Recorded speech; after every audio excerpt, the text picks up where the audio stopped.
નમસ્કાર દર્શક મિત્રો, તહેલકા ન્યૂઝમાં હું મેઘા અગ્રવાલ આપનું હાર્દિક સ્વાગત કરું છું. આપ જોઈ રહ્યા છો તહેલકા ન્યૂઝ અને સમય થયો છે સમાચાર પર વિગતવાર નજર કરવા. નર્મદા જિલ્લાના સાગબારા તાલુકાના કોડબા ગામ નજીક આજે એક ગંભીર માર્ગ અકસ્માત સર્જાયો હતો, જેમાં એક યુવકનું કમકમાટી ભર્યું મોત થયું હોવાનું સામે આવ્યું છે. પ્રાથમિક માહિતી મુજબ મહારાષ્ટ્રના અક્કલકુવા તાલુકાના 3 યુવકો એક્ટિવા મોપેડ પર દેવ મોગરા મંદિરે દર્શન કરવા જઈ રહ્યા હતા. તે દરમિયાન સામે તરફથી આવી રહેલી હોન્ડા સાઇન બાઇક સાથે સામસામે અથડાતા ભયાનક અકસ્માત સર્જાયો હતો.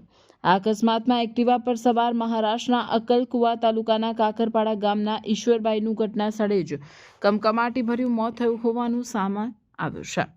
જ્યારે અન્ય યુવકોની સામાન્ય ઇજાઓ થતાં તેમને તાત્કાલિક 108 એમ્બ્યુલન્સ મારફતે સાગબારા સામૂહિક આરોગ્ય કેન્દ્ર ખાતે સારવાર માટે ખસેડવામાં આવ્યા હતા.